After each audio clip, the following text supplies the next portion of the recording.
네, 여러분 반갑습니다. 7월 9일 수요일 헌법 1일째 시작하겠습니다. 저는 헌법을 강의하는 강성민 변호사입니다. 자, 오늘도 25년 경찰 1차 법치국가 원리에 관한 설명으로 가장 적절하지 않은 것은, 틀린 것을 묻고 있습니다.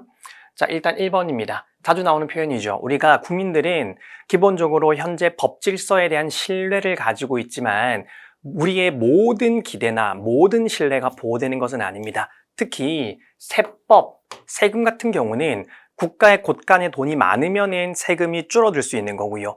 국가의 곳간에 돈이 없으면 세금이 늘어날 수가 있는 겁니다. 예를 들면 코로나처럼 갑자기 어떤 사회적인 어떤 이슈가 터져가지고 세금은 많이 안 들어오는데 쓸 일은 굉장히 많아. 그럴 때는 부자에게 세금을 좀 더 많이 거둘 필요가 있겠죠. 그렇기 때문에 국민들은 특별한 사정이 없는 한 현재의 세법이 변함없이 유지되리라고 기대하거나 신뢰할 수는 없습니다. 세율은 언제나 변할 수가 있는 거예요. 1번은 옳은 지문이고요.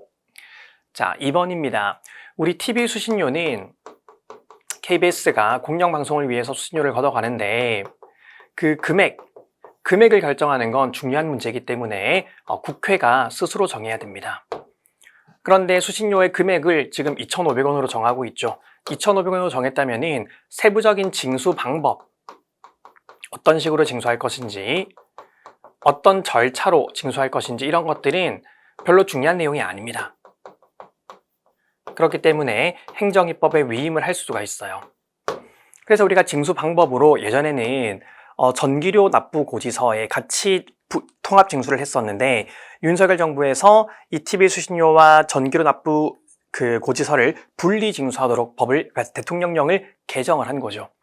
수신료 징수 업무를 지정받은 한국전력공사, 한전이 수신료를 징수하는 때에 그 전기료 납부 업무, 고유 업무와 관련된 고지행위와 결합해서 행해서는 안 된다고 규정한 방송법 시행령, 대통령 조항으로 인해서 한국방송공사가 징수할 수 있는 수신료의 금액이나 범위의 변경은 없고 오로지 징수 방법만이 기존 전기요금과 통합하여 납부 통지하던 것에서 이를 분리하여 납부 통지하는 것으로 변경될 뿐이기 때문에 이것만으로는 신뢰보원칙 위반된다고 볼 수가 없다. 옳은 지문이고요.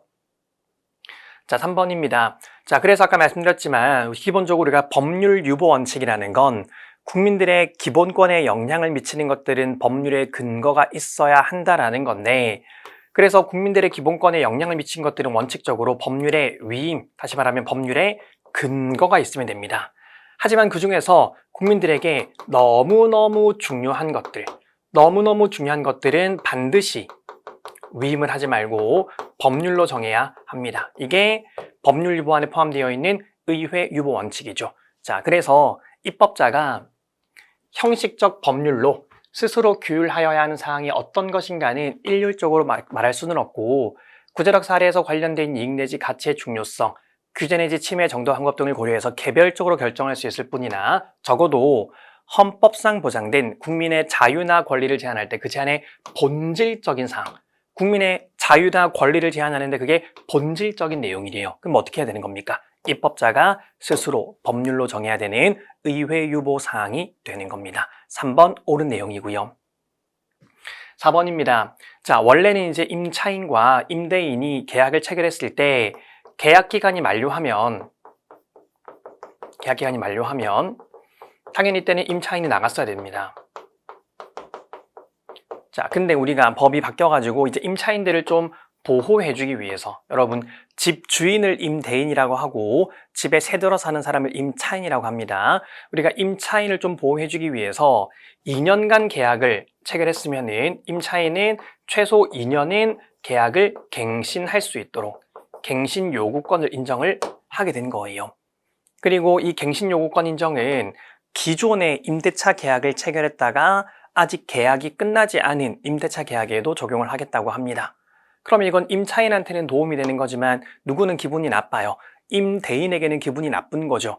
그런데 이게 이미 끝난 계약을 적용하는 게 아니라 아직 끝나지 않고 진행 중인 계약에 대해서는 이 법을 적용을 하는 거예요. 현재 진행 중인 계약에 대해서는 이 법을 적용하는 겁니다.